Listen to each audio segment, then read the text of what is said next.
Working in the high-end furniture game, you meet all sorts. But Jake? He was something else.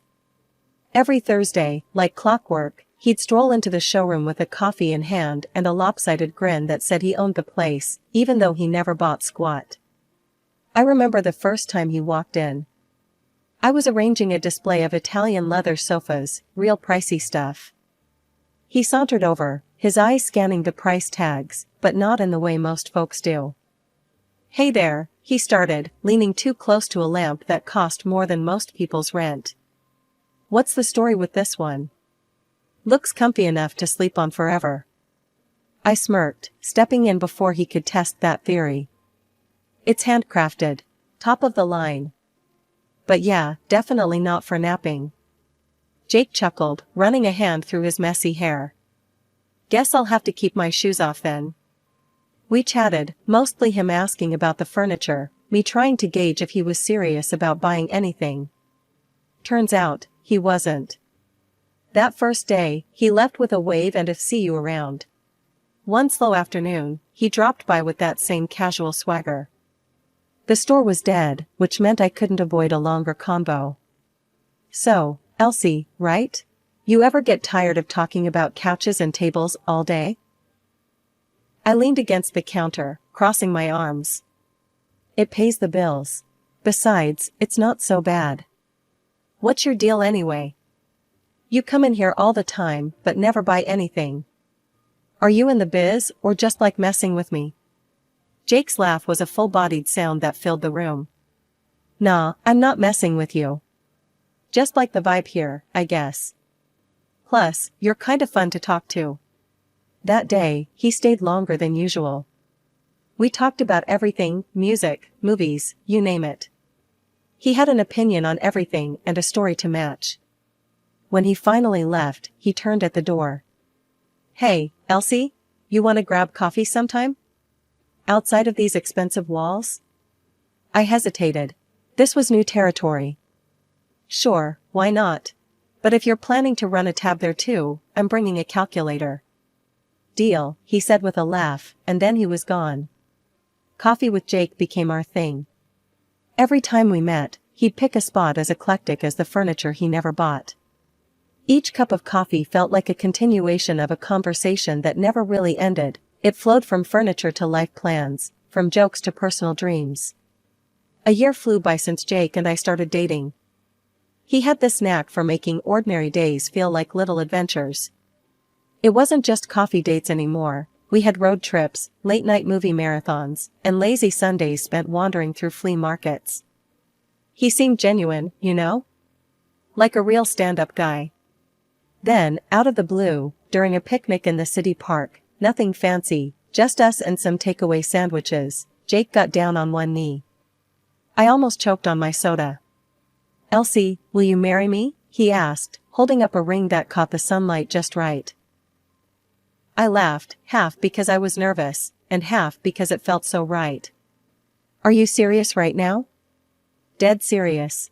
I want all my tomorrows to start with you." His eyes were all hopeful, like a kid waiting to see if he'd won the top prize at a carnival game. I didn't need to think about it. Yes, Jake. Of course, yes. The next thing was meeting his folks. Jake had mentioned them, but we hadn't spent time together, and from what he said, they were a bit uptight. He decided it was time to introduce me properly, so he planned a dinner at their place. When we arrived, their house was, let's just say, eclectic. Every corner crammed with some fancy piece from a different era or style. It was like walking into a museum where all the exhibits got mixed up. Jake's mom, Lydia, was as cold as the November air when she opened the door. "You must be Elsie," she said, eyeing me like I was a piece of furniture she couldn't quite place.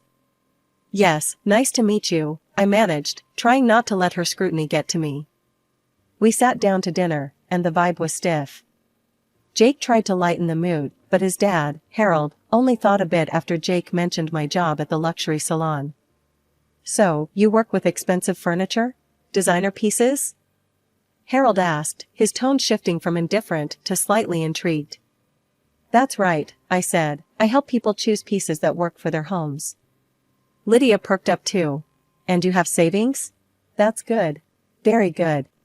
The conversation slowly turned to their interest in my financial stability rather than getting to know me. It was awkward, but I played along. After dinner, Lydia cornered me in their living room turned bizarre showroom. "Elsie, dear, could you suggest something for this room? It feels a bit cluttered," she said, waving a dismissive hand around. I looked around, biting my tongue to avoid saying it looked like a yard sale gone mad. Instead, I put on my professional smile. "Well, you might consider streamlining the styles. Maybe pick a theme or a period you like and build around that. There are some great, affordable alternatives to these high-end pieces that can give you a cohesive look without breaking the bank." Lydia's nose wrinkled. "I don't want alternatives. I want the real deal, the stuff you sell in your store. I just thought, with your discount or whatever, you could help us out." The way she said it, like I owed them something, irked me.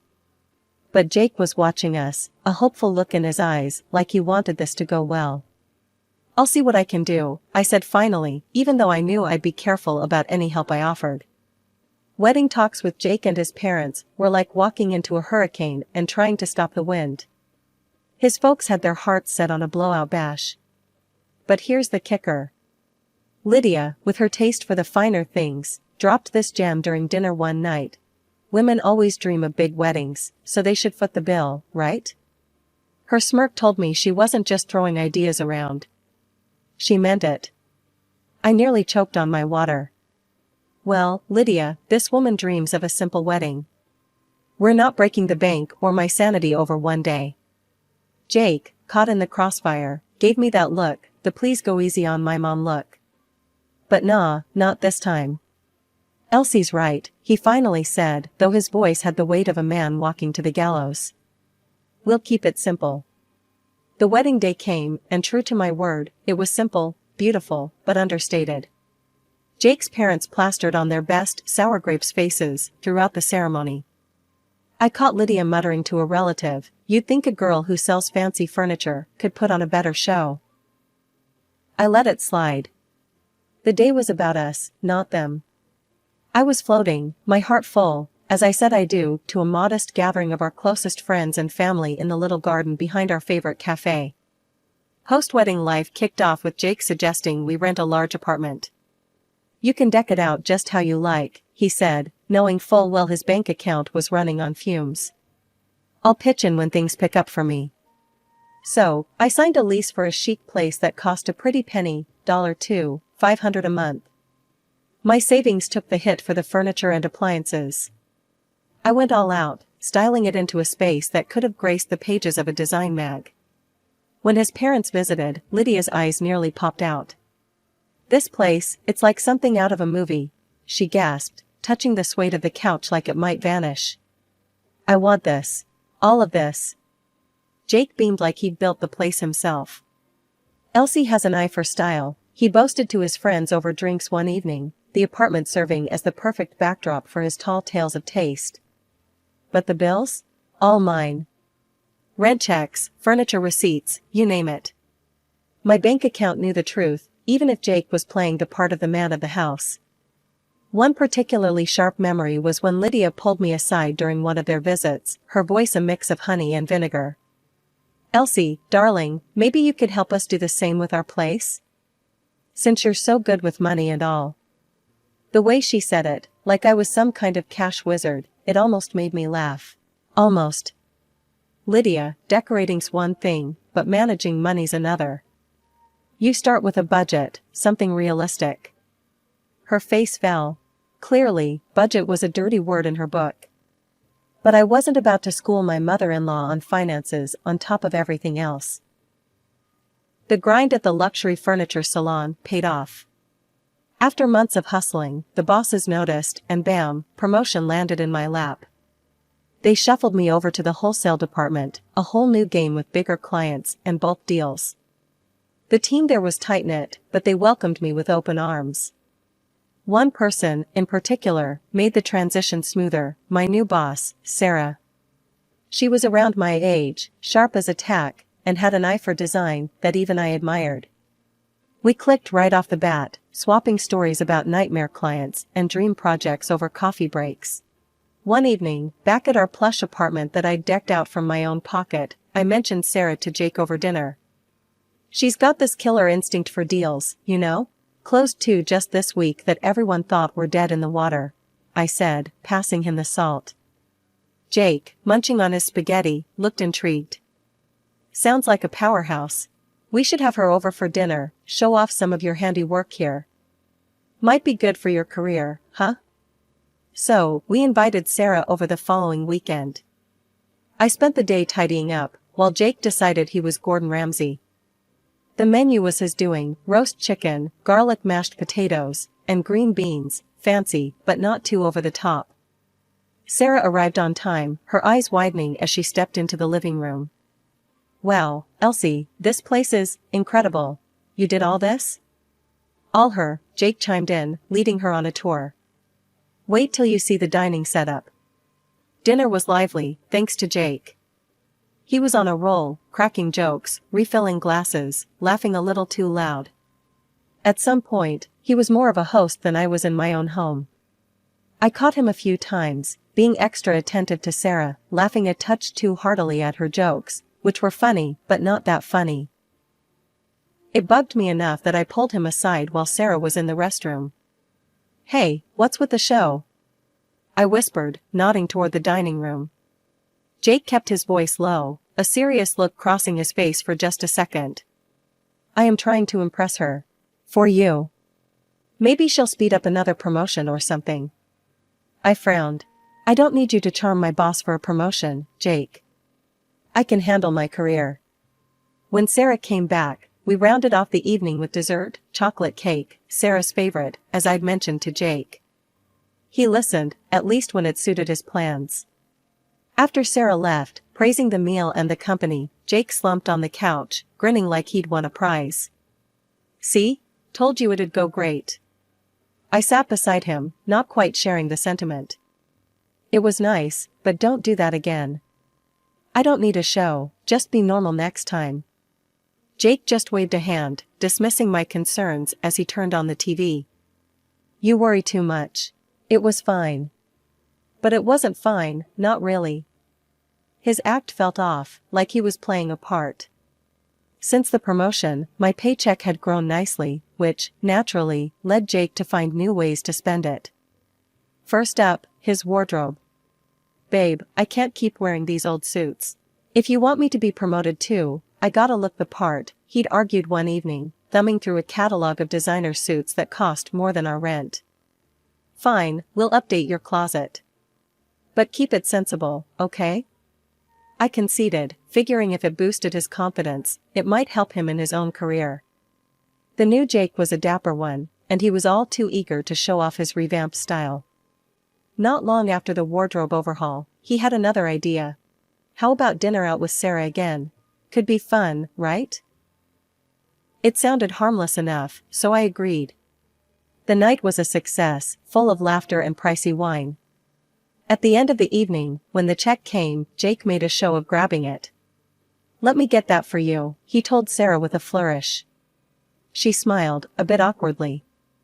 "Oh, you don't have to, but thank you, Jake." Then, with his hand on the leather folder, he leaned in close to me. "Babe, can you cover this? Just play along." Puzzled and slightly annoyed, I nodded, slipping my card to the waiter while Sarah was distracted.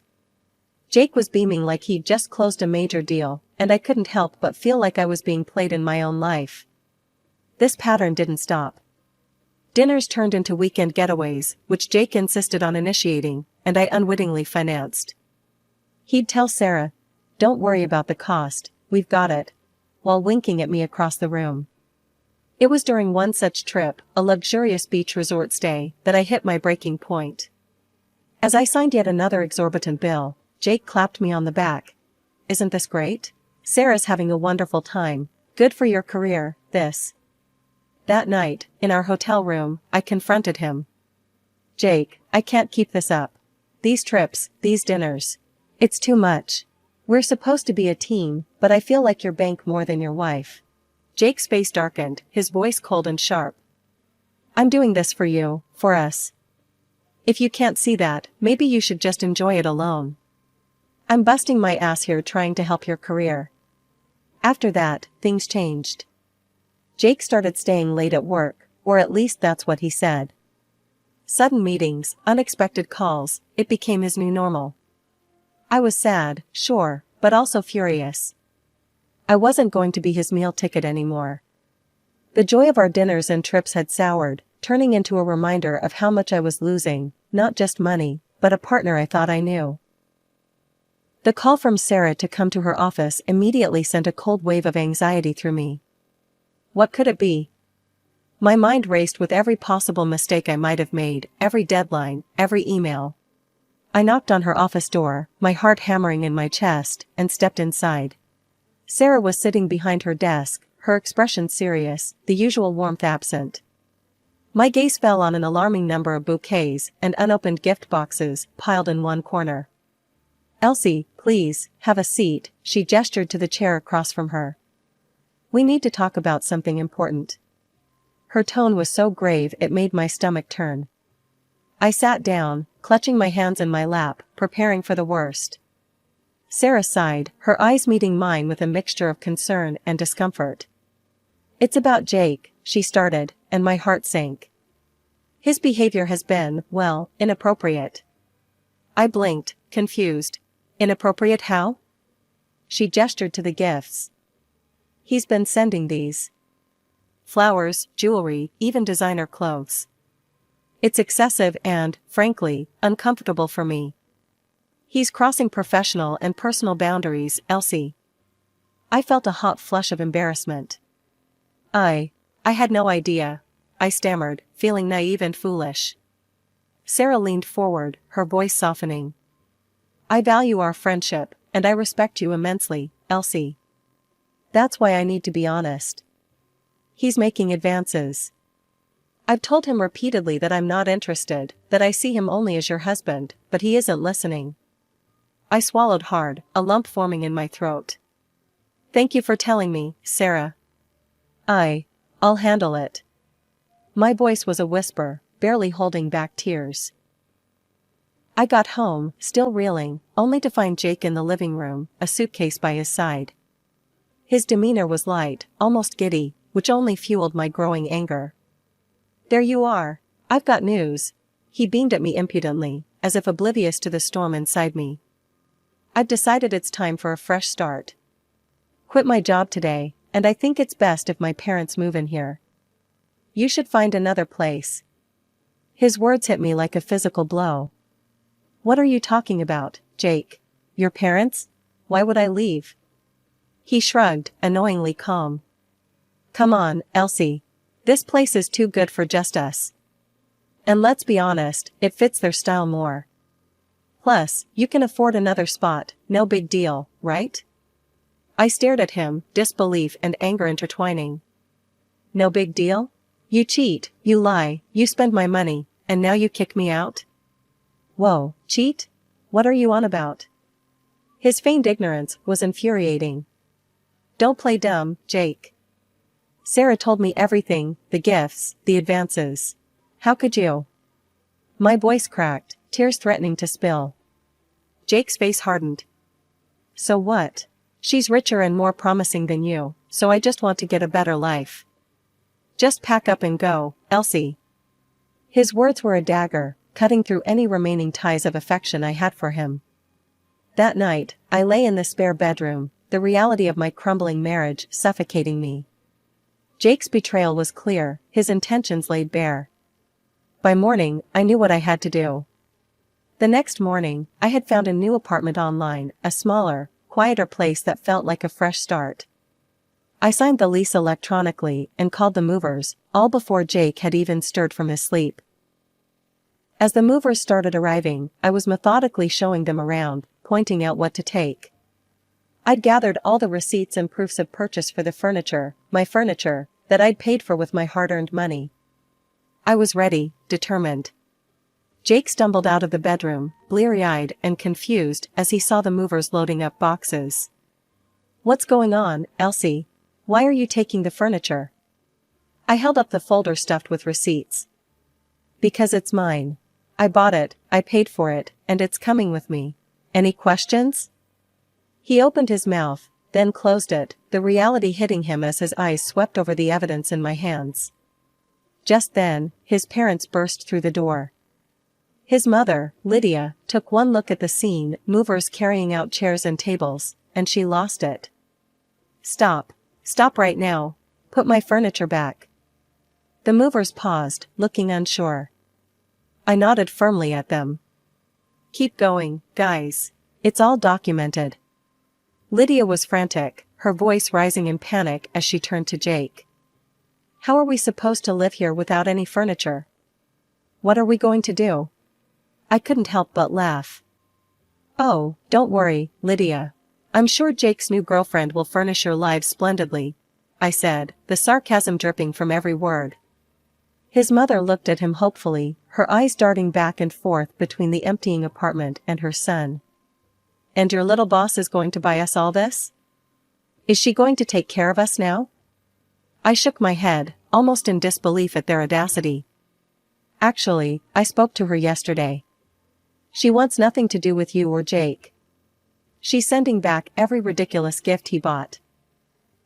The look on Jake's face was priceless, a mix of shock, embarrassment, and a realization that his schemes were crumbling around him. Lydia's wrath turned to her son as she poked him hard in the chest. You fool. We could have had a good life here with Elsie supporting us, and you ruined it. Jake's desperation was palpable as he turned to me, his voice shaky. Elsie, please, don't do this. We can fix it. We can start over. I handed him an envelope, the divorce papers I had prepared. This is the only thing left to start over. My lawyer will call you. As I walked out of the apartment, I didn't look back. I was leaving behind more than just a bad marriage and a duplicitous husband. I was leaving behind the old Elsie who tolerated far too much. Settling into my new apartment was like breathing fresh air after being submerged underwater for too long. The place wasn't as large as the last, but every square inch of it was mine, truly mine. I threw myself into decorating, picking pieces that weren't just stylish but spoke to my newfound independence. I went for bold colors this time, vibrant blues and emerald greens, each room a testament to starting over. Meanwhile, Jake and his parents weren't faring so well. Last I heard, they couldn't keep up with the $2,500 rent without my paycheck and had to downsize dramatically. They ended up in a cramped, run-down place on the other side of town. Jake refused to settle for a regular job.